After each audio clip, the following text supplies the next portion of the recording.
This program is presented by University of California Television. Like what you learn?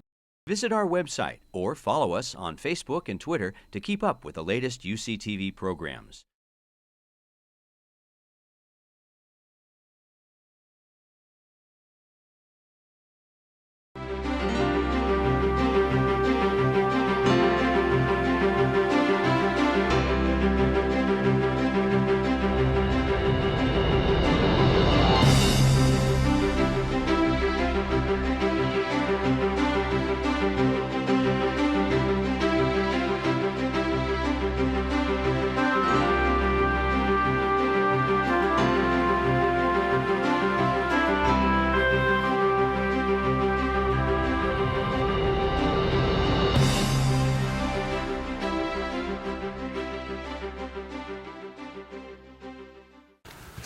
What a polite way of saying that I come to this with a very sparse knowledge base. Except for one thing. I spent 35 years covering American politics. No one on this panel has had more exposure to gaseous emissions than I have. Should also give a shout out to the New York Times for a terrific way to publicize this. This may seem like an arcane subject, but as you know, and as you've seen, this whole issue has become a major source of contention. And today, on page 1 of the New York Times, we learn that the Obama administration is looking toward this potential bonanza in natural gas in geopolitical terms, that it's seen as a potential weapon against Vladimir Putin's effort to intimidate Ukraine, Poland, some of the Eastern European nations with their supply of natural gas. And on the other hand, those of you who have seen a few years ago the Academy Award-nominated Gasland know that for some people, hydraulic fracking is an existential threat to the environment. One more point about energy. It supplies heat and light. It is our goal tonight to offer you more of the latter and less of the former. Nancy Fund, who is the founder and managing partner of DBL Investors, I think it's fair to say that their effort is renewable, sustainable energy. Had she not flown here, she would have driven here in her Tesla because she was involved with that company and remains involved, just to let you know where she's coming from. Marcia McNutt is the editor-in-chief of Science Magazine and is, I hope, going to be our go-to person on just what does the research tell us. She's also the former director of the U.S. Geological Survey and was involved with an event that some of you may know about, the Deepwater Horizon spill. So to say that she has had hands-on experience is an understatement. Tupper Hull, on the far left, let's not make political jokes, they're too easy, is he's a vice president for strategic communication of the Western States Petroleum Association, comes to that from a background that has included journalism. And Stephen Hamburg is the chief scientist of the Environmental Defense Fund, who supplied one of the clips that we saw. Tupper, you profess bafflement at the controversy. Why?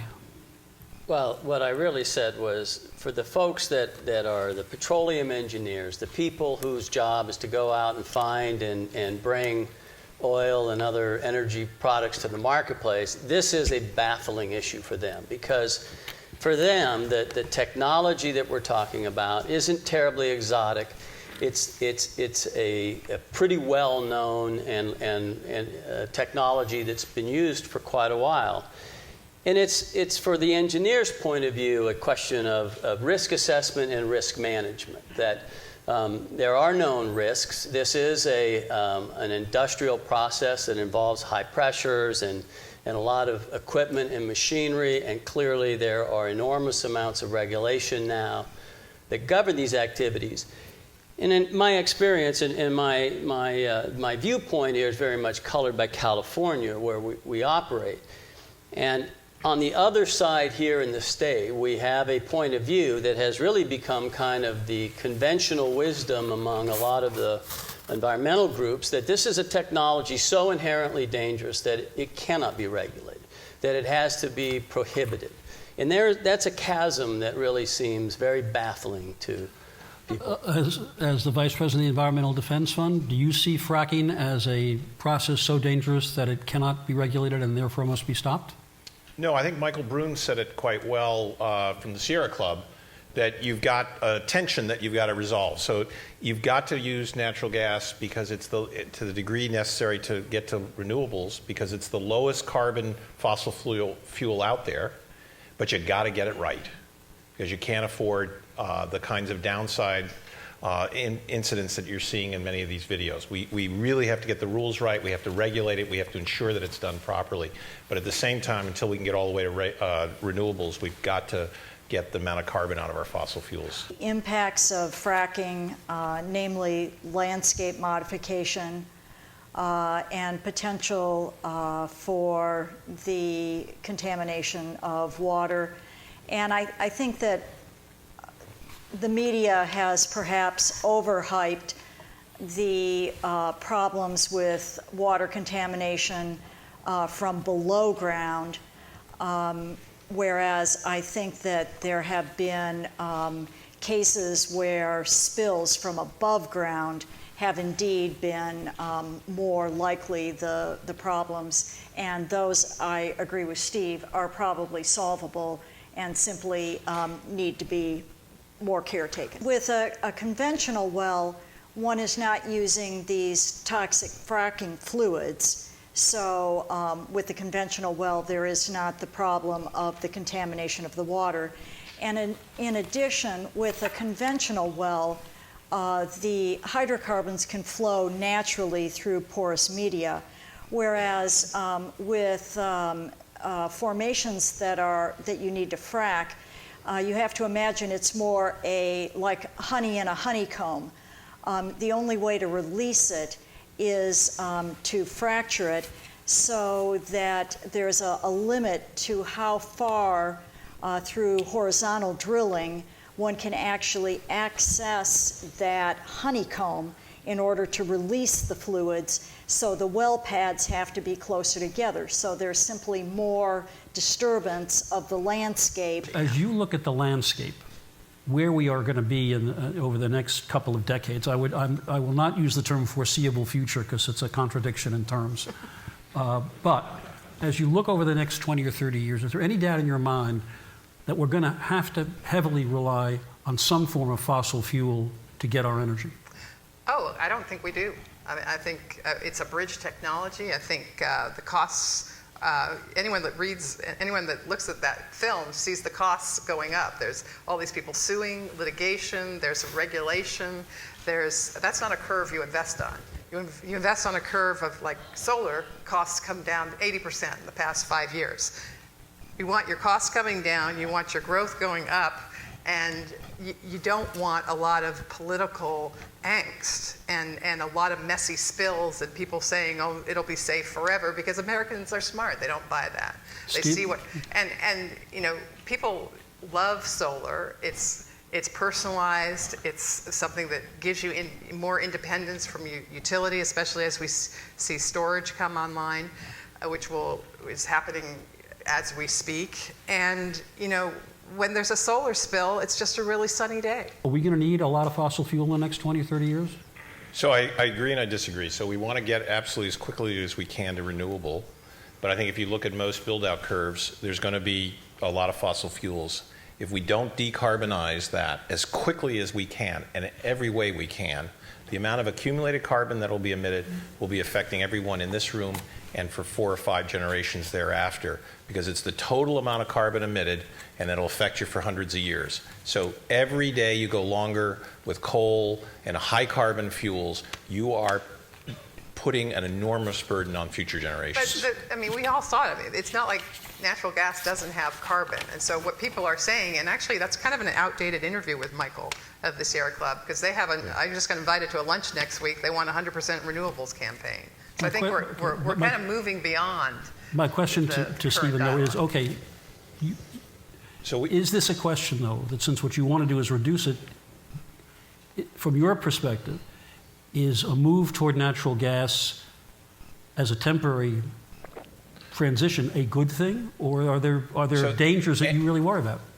If you think about where we're using fossil fuel and what the viable alternatives and how quickly you can be implemented with real world problems, what you find is there's going to be a gap that we're using fossil fuels. We have to decarbonize that fossil fuel and absolutely get to renewables as quickly as we can. But we also have to recognize that if we continue to use existing mix, you're adding a tremendous burden, and we can't snap our fingers and get straight to renewable. Is there some overarching conclusion? Can you say we have serious problems, we have problems but they're fixable, no, it's mostly hysteria and they're wrong? And then I want to get Tupper for your reaction to this. Science has published in the last few years several papers that have dealt with hydraulic fracturing in a synthesis type format. Most of these papers have dealt with the experience that we've seen in the eastern United States. And so one has to understand that the experience here in California might be a little different. The concern, of course, would be is if you come to a place like California where you actually have seismogenic faults, what will the experience be if you start disposing of wastewater in a place like California? In California, and I'm well aware, I actually read some of this, and I don't think there's any dispute about the association that they found with the disposal of large amounts of wastewater. And typically what you're talking about is the introduction of a lot of volume of water into a geological formation that didn't have a lot of water there or didn't come from. And that is entirely different in California. Every oil production in California, first of all, our shale resource in California, which is not currently being developed at a terribly high rate, but has the potential to be a very large incremental increase into our oil supply. But oil production in general in California is a process of extracting enormous volumes of water from underground, taking the relatively small amount of oil out of it and putting that water back into the ground that it came from. So we get, 10 to 15 barrels of water come out of the ground with every barrel of oil. So hydraulic fracturing, then the additional amount of water is de minimis in the volumes that we're talking about of water, the produced water that comes up whether a well is hydraulically fractured or not. So while I think this is one of these issues that smart engineers and geologists are going to need to pay attention, my understanding is it's one of those issues that isn't likely to be present in California were we to see a significant increase in hydraulic fracturing here.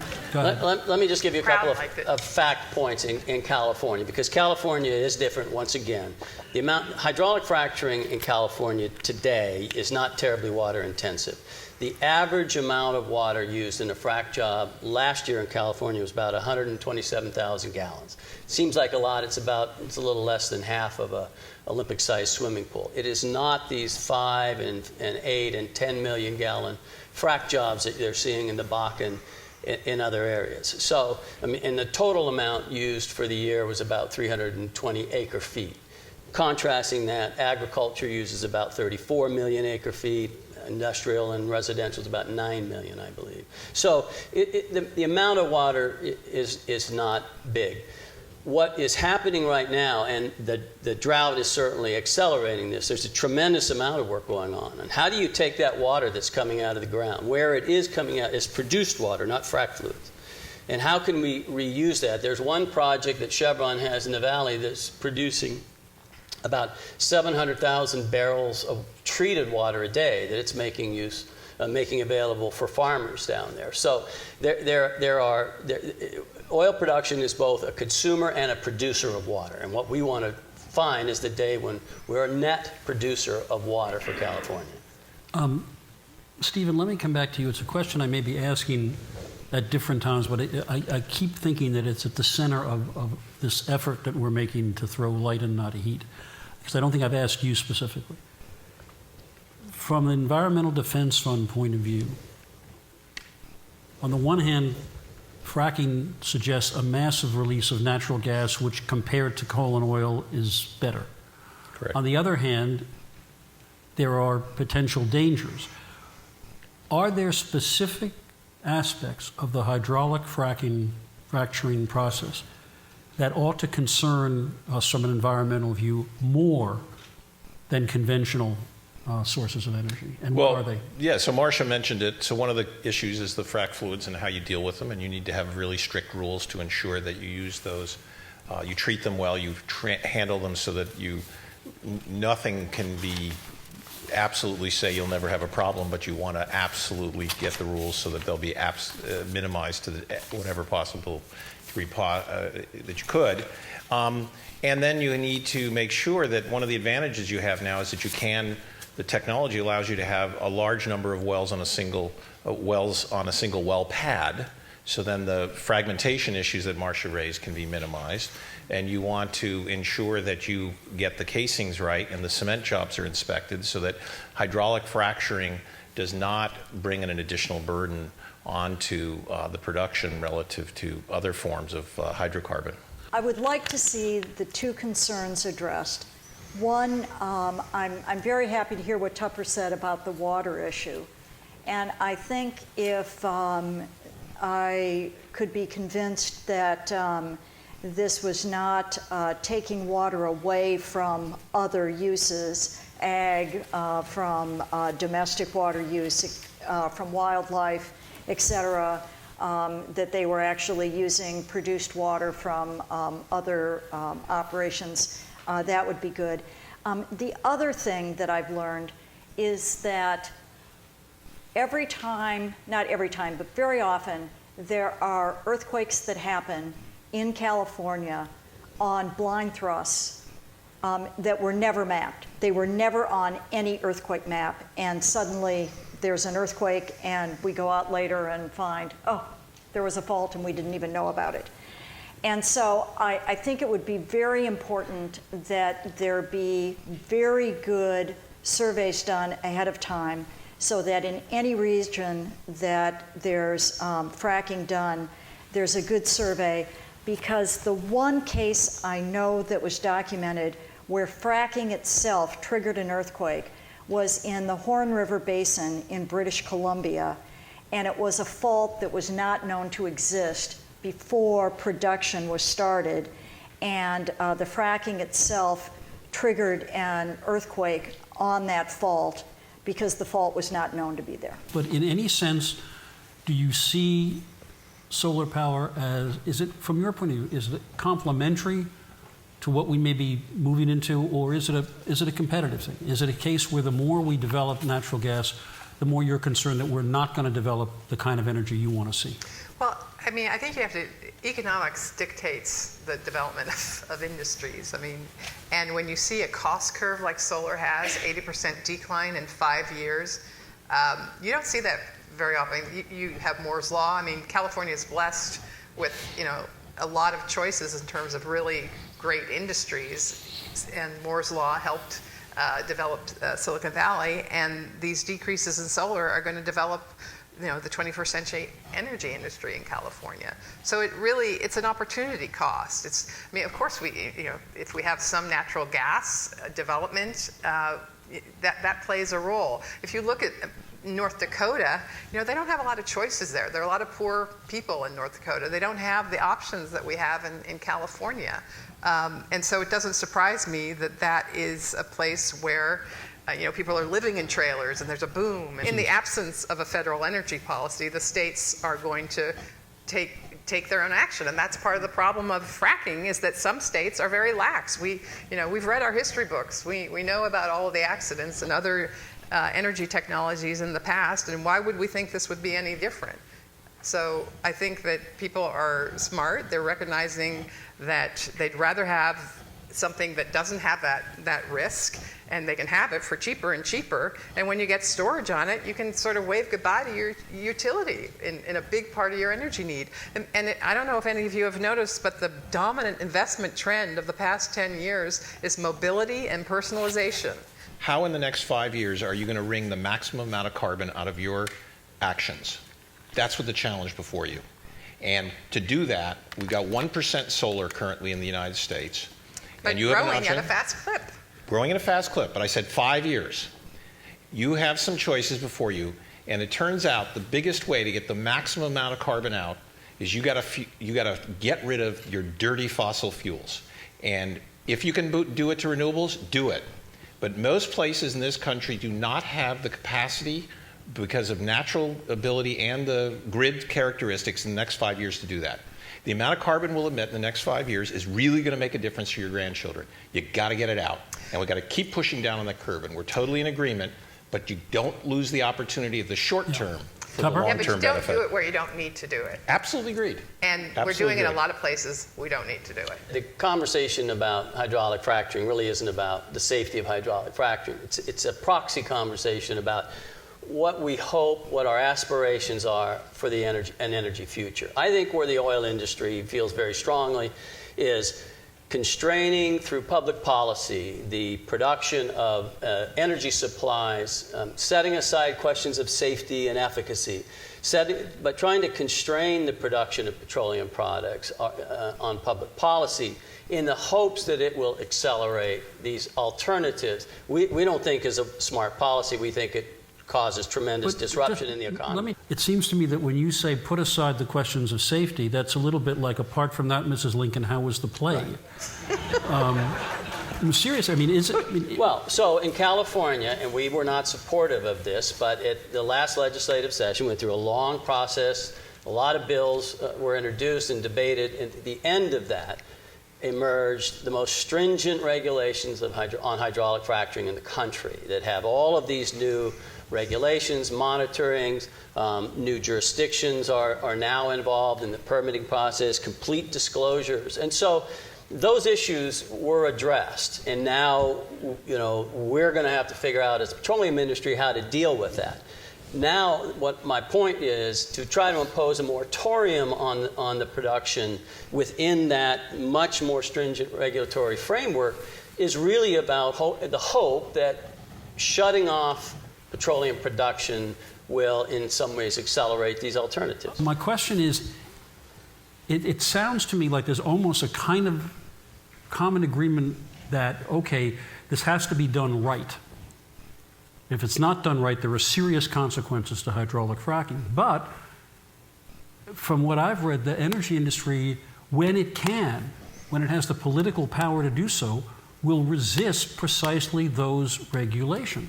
Any industry in our political process is going to be, there are going to be a number of different advocate points of view arguing, and the process is going to be finding, that path through that people can at least live with. I'm sure the solar industry could find, solar companies don't manufacture the panels very often in California because of the regulations that exist here.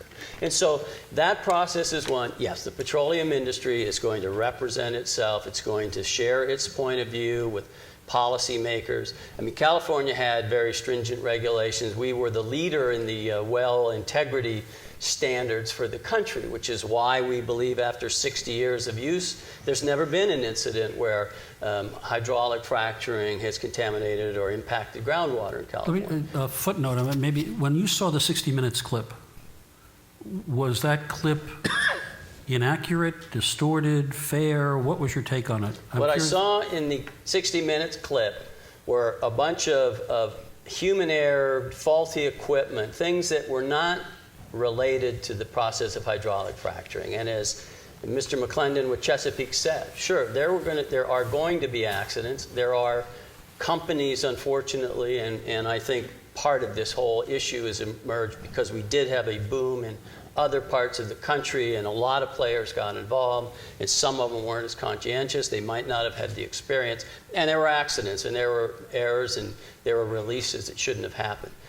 I didn't see anything that fundamentally said the process of hydraulic fracturing was inherently dangerous or too dangerous that it cannot be managed through engineering and regulation. I want to turn to Marcia, but Nancy, in one sense, I think there's almost a commonality between what you and Tupper are saying. I was going to say, Tupper, I think you got it right when you said that people view their energy choices in an aspirational way, right, and that they surround their vision of the future.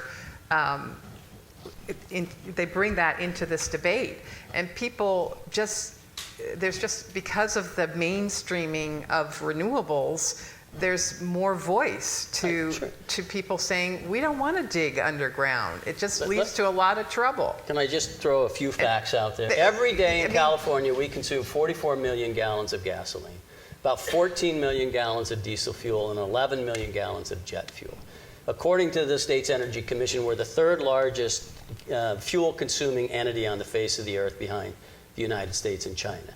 Now, those are essential products that people require, and but again, our industry supplies. Aspirationally, there's a whole bunch of people here that want to stop that. They want to have an electric car that runs off of solar off their rooftop, and that's the American dream. That's the California dream, which is becoming. And the question is it feasible to say that we are anywhere near getting there, say, in the next, 20 to 30 years? So I'll even say we better get there in the next 20, 30 years, but I want to know what we're going to do between on that road. And so the question is, what can you do as individuals tomorrow? So let's say methane, which comes out of natural gas. It's not just about fractured wells. It's about all of the natural gas supply chain. 60 million houses in the United States depend on it for heat. I live in the Northeast. You know, heat's an important thing there. We don't know how to it's not very comfortable if you don't have it.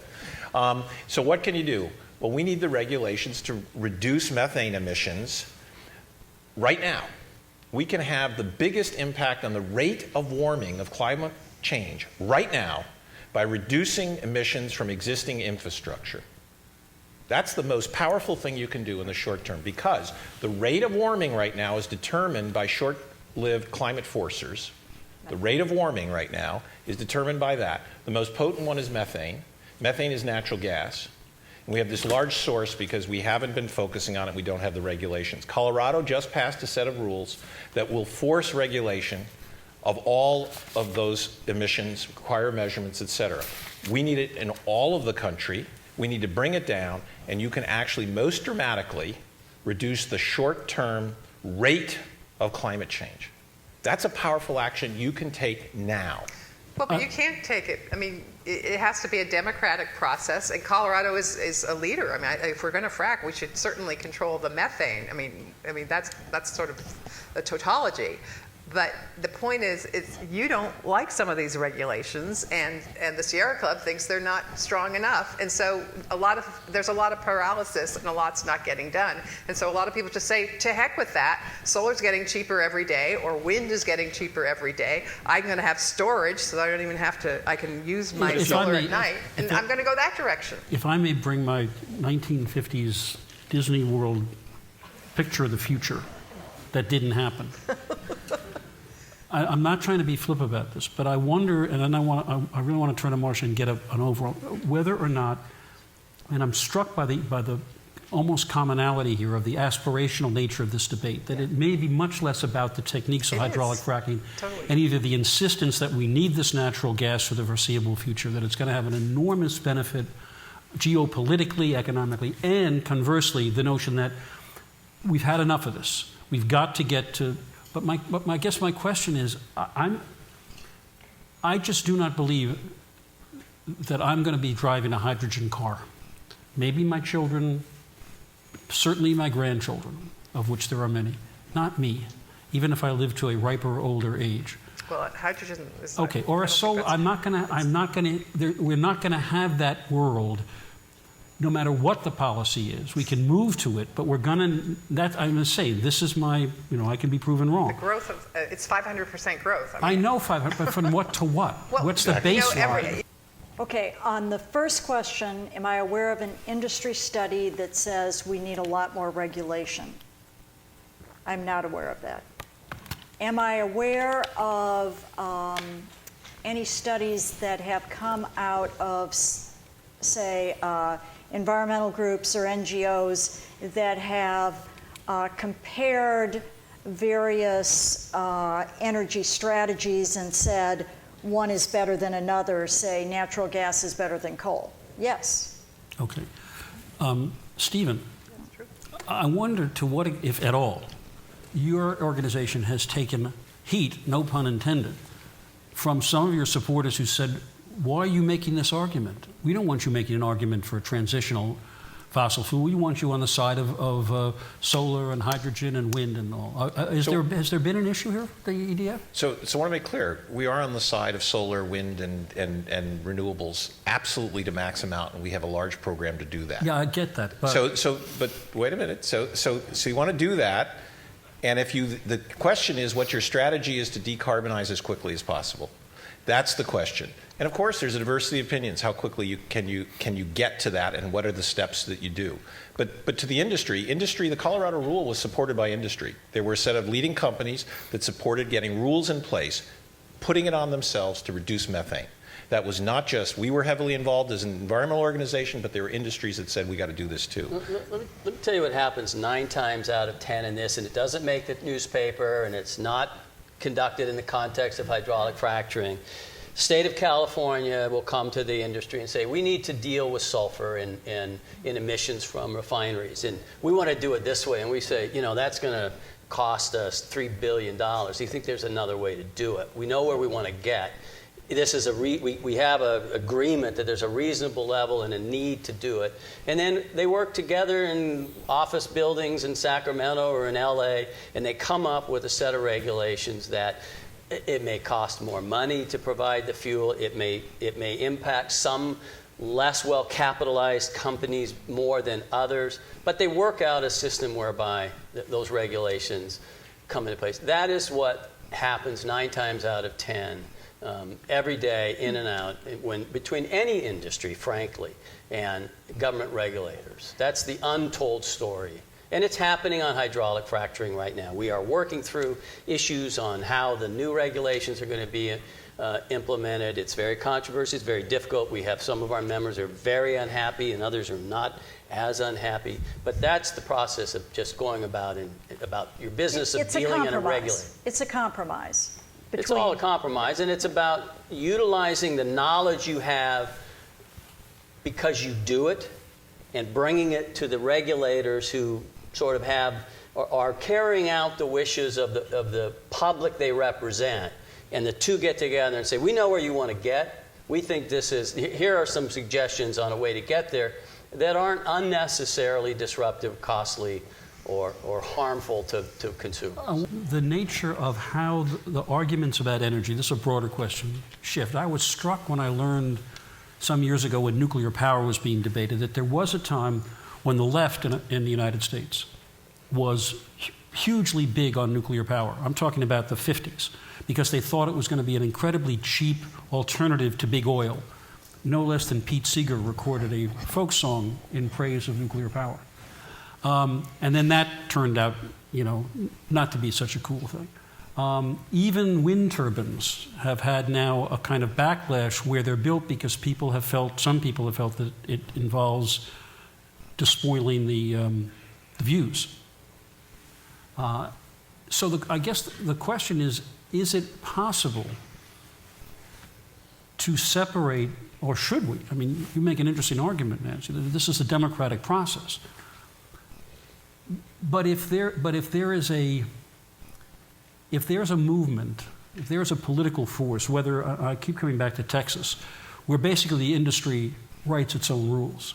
I mean, the separation between the industry and the government in Texas is really not particularly. And then you have a place like New York, where the governor has in effect put a flat moratorium on fracking, and many of his supporters are saying, if you in any way permit this, we're deserting you next year or this year when you're up for election. I mean, is there any sense in which you are optimistic or pessimistic in this area, fracking, that you can separate out the ideological passions from facts? The one thing I will say is that we have to understand that any choices we make do have impacts. And you mentioned that people talk about wind energy as having viewshed consequences. Frankly, I say get over it. But I think there are bigger consequences that we do have to worry about, both with wind and solar, and that is wildlife impacts. frankly, I think the best place you can put a solar installation is on your own rooftop, because that's a place that's already been impacted. Whereas I'm more concerned about when we take pristine, untouched open space that might be available for wildlife and start putting massive solar installations there, or massive wind installations that might impact wildlife. But anything we do has consequences, and it is really up to you as the public to become informed about what the impacts are of all of your energy choices and decide what it is that you feel comfortable with. Because all of them have political consequences, all of them have economic consequences, all of them have climate consequences, and you have to understand that. And I think Nancy is right. California is a leader in these, and the choices that California makes do ripple across the country, and it ripples around the world.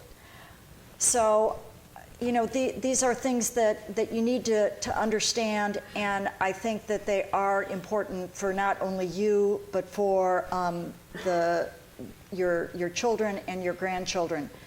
And we can't change things overnight, but we have to start making choices now, that because we can't wait forever. If we wait too long, then the die will be cast. But we have to move as quickly as possible. Steve's right. We do need a bridge, but the bridge can't be a crutch.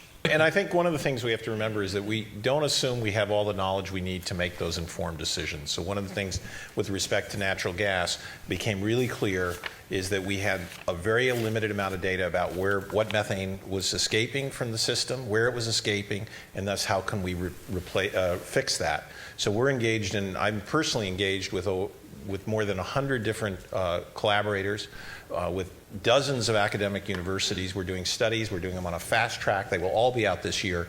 They're all independent, they're all externally vetted, so that we can get the answers and so we can directly work on reducing those emissions, so we can directly impact you made an interesting positive impacts. First observation that I wanted to make sure I put out there. The ProPublica, which is a kind of a group of, journalists that work with the New York Times, and they did a study of studies for hydraulic fracking, and the striking thing was the amount of uncertainty. They'd say, well, we found water contamination, but we didn't know what the water was like before the hydraulic fracking began. Well, we found an upsurge in carcinogens, but the level was way below the safety, but we don't know if the level makes sense in the first place.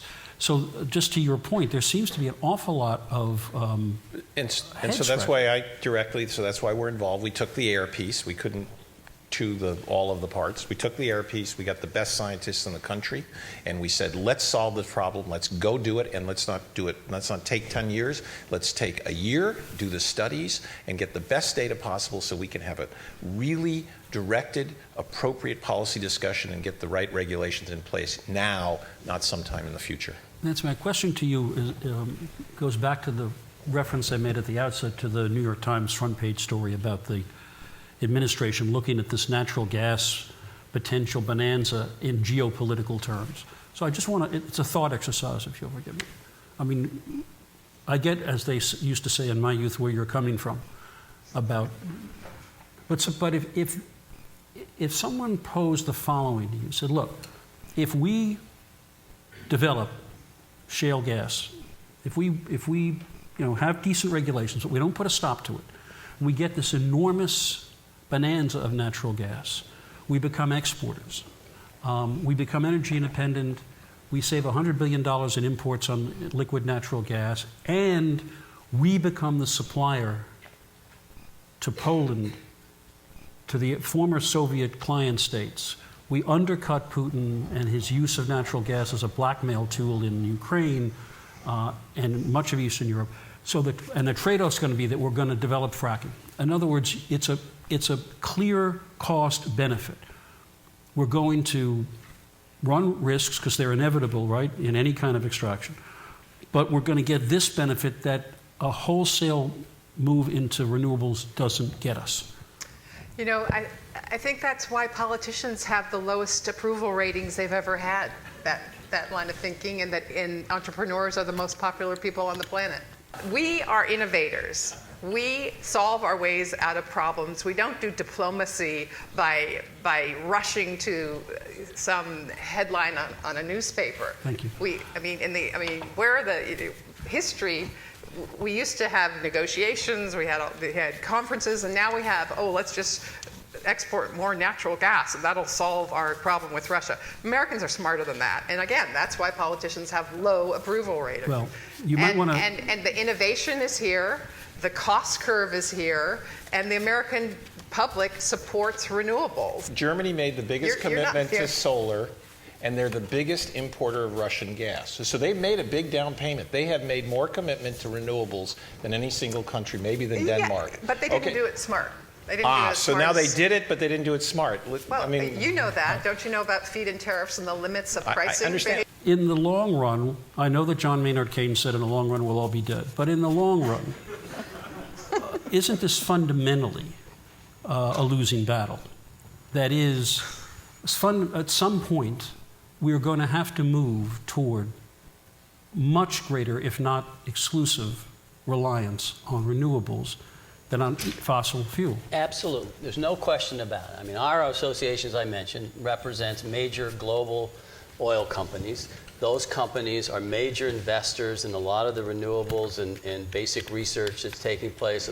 ExxonMobil was responsible for the thin layer technology that made batteries useful in automobiles. There is no question that our association and our members recognize climate change is real, it's man-caused, and that we're going to need to transition to a lower carbon to zero carbon future.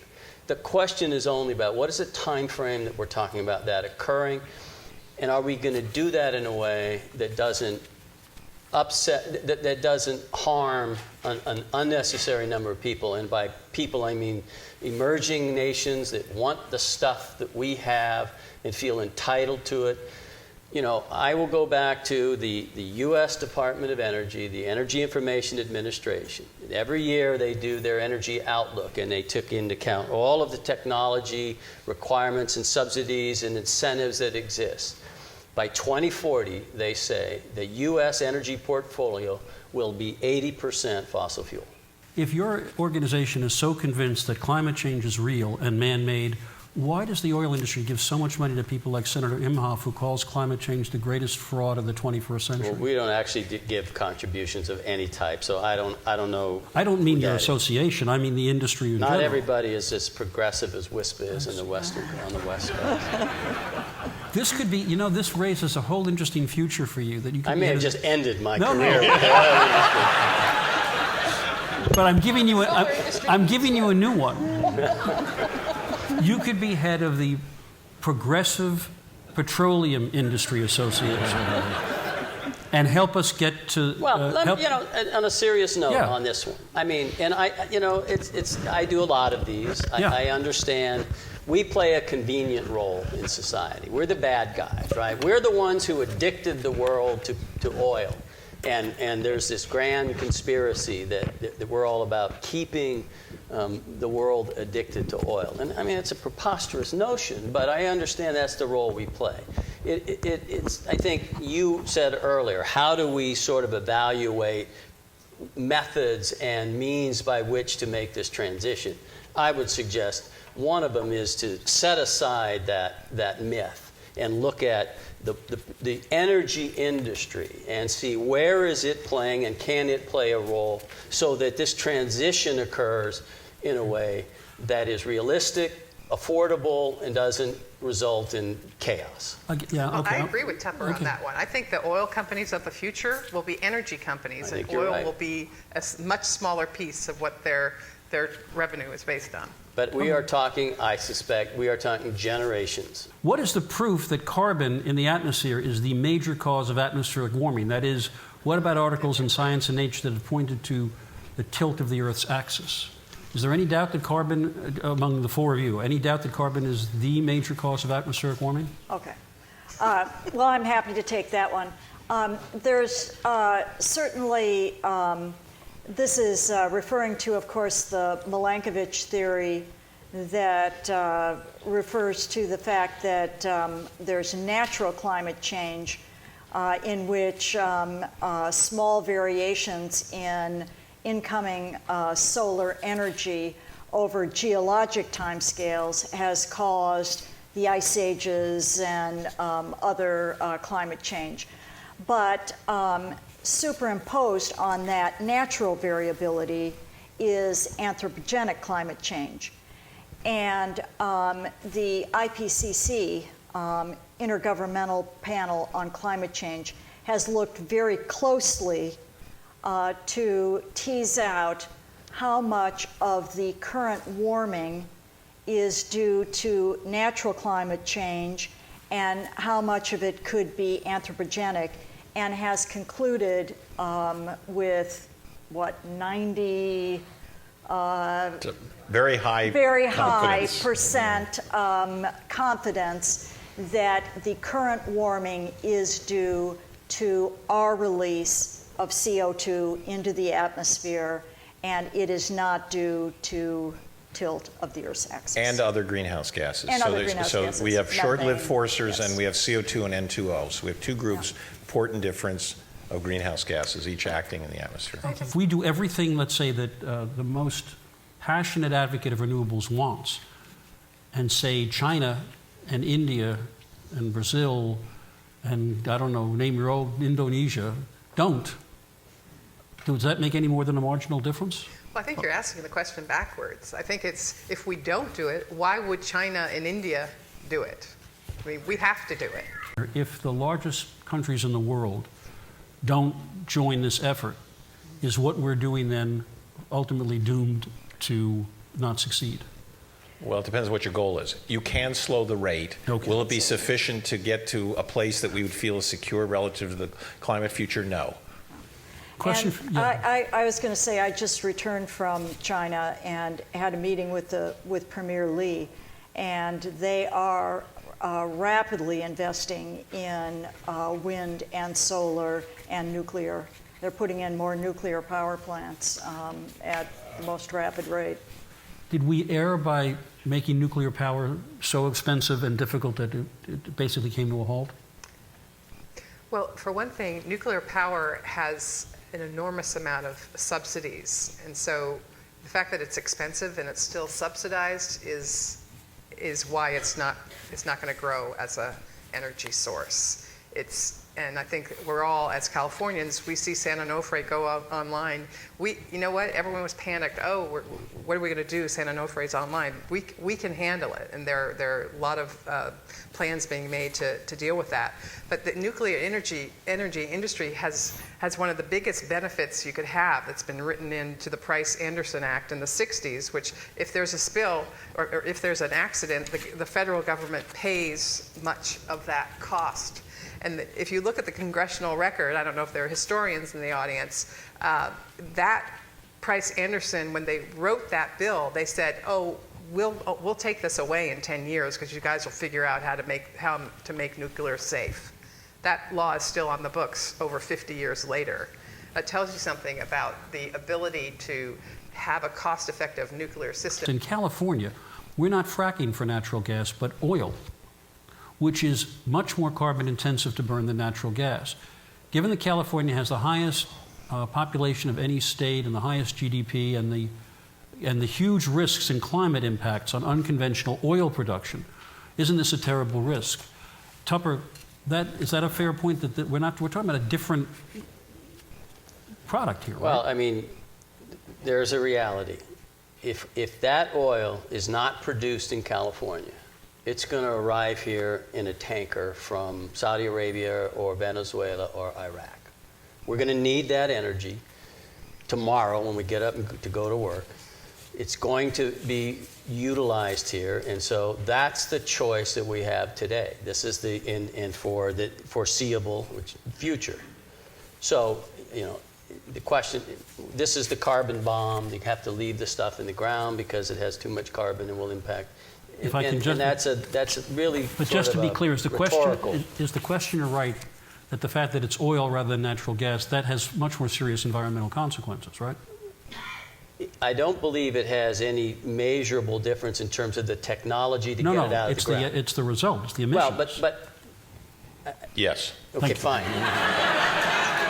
I guess the question is, leaving it in the ground does not mean we're not going to consume the oil. That's, I guess, the question. Well, we have to remember, and to that there's been many good points. If we use that logic, not only shouldn't you have, you just really don't, nobody can have kids. Sorry, because then all that carbon will be in the atmosphere and we are cooked, completely cooked. And so we can't take the carbon stores that are in geologic and put them in the atmosphere and expect to have human society of any form that we would recognize. So, I mean, that's not going to work. I think that, so the really question is how much oil and where does it have to come from? The average new car fleet right now is 22%, is generating 22% less carbon dioxide than it did 5 years ago. That's both the fuel economy and the miles driven, because the miles driven in the U.S. per car, per household is dropping. We got to push that further, harder, fast to get that consumption curve dropping as quickly as possible. But what's one thing you absolutely want this audience to know about this area? I think from a scientific standpoint, science has a lot to offer, but most of the cases where I think that that unconventional development has devolved into one of these he said, she said sorts of situations, like with water quality. A lot of it could have been solved by simply allowing science to do before and after investigations. So I think that, for example, with water quality, I think it's in the best interest of both the consumers and the industry to do baseline analyses of water quality before any drilling is done, so that if anyone has any concerns about their water quality after drilling begins, they have a baseline for knowing what their water quality was beforehand, so that there's no disagreement as to whether the water quality is changed. And the same can be said of things like understanding whether there were faults in the area beforehand, so that there's no discussion of whether there was an earthquake that was triggered because of activity of the unconventional drilling. So just understanding what you had beforehand so that you understand whether there was something that happened because of what was done with the unconventional energy production. Let science do its job beforehand so that afterwards there's no question. You've got two jobs to do relative to climate and energy. And you got to do them as quickly as you can, but you need to do them both. The first one is you've got to reduce short-lived climate pollutants like methane, black carbon, HFCs, because that's going to determine the rate of climate change in your lifetime. And you've got to get rid of the carbon for all the future generations. And you got to do both of them as quickly as you can, and you've got options for doing it, not tomorrow, starting right now. AB 32 is a great, California is leading the way, but it's not enough. And you got to push as hard as you can to do both those things right away. And I'm completely agree. If we could go tomorrow with all renewable, I'm right with you, but don't let the perfect get in the way of the good if you can't do it. So do as much as you can, as quickly as you can on both fronts. I would tell you guys that we have had the fortune in our own lifetimes to live through innovation cycles, and as a venture capitalist, that's kind of my bread and butter. Innovation is kind of what I invest in, and we've seen, we went from the mainframe to the mini to the desktop to the personal computer to the tablet to the iPad. In a very short period of time. We went from terrestrial radio to satellite radio to internet radio. We've gone from rotary phones and analog phones to big cell phones and now smartphones. I mean, on and on. We've all lived, our lives are much better today because of the innovation that we have been able to bring to the world. Energy has not had that kind of an innovation cycle. And the good news is that it's starting now, and we can innovate our way to a clean energy future, and we can create quality jobs in places across the country that really make our lives better economically, as well as save the planet for generations to come. I guess what I would like to see is when we have conversations about energy, we can always keep in the back of our minds or put on in the front of the conversations that energy and energy policies have real consequences for people. And not everybody has the good fortune to live in Santa Barbara and to attend lovely universities. And energy costs and energy availability are very real issues in day-to-day life. And public policies that are aspirational can have the impact of making the energy that's available today harder, more costly, less available. That's true globally, and it's true locally.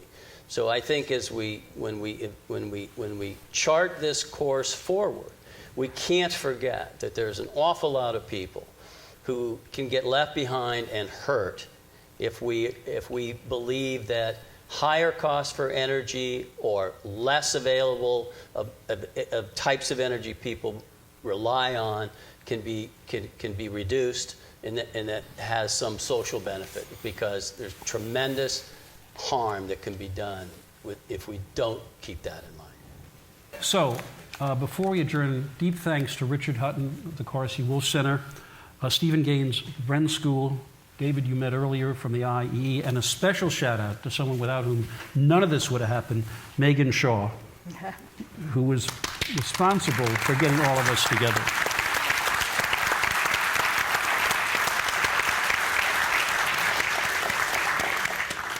I also have to say a special word of appreciation for the fact that so many of you came out on a beautiful weeknight evening to listen to what I think was a genuinely instructive group of a quartet of people who gave us a lot more light than heat. Thank all of you, and thank you.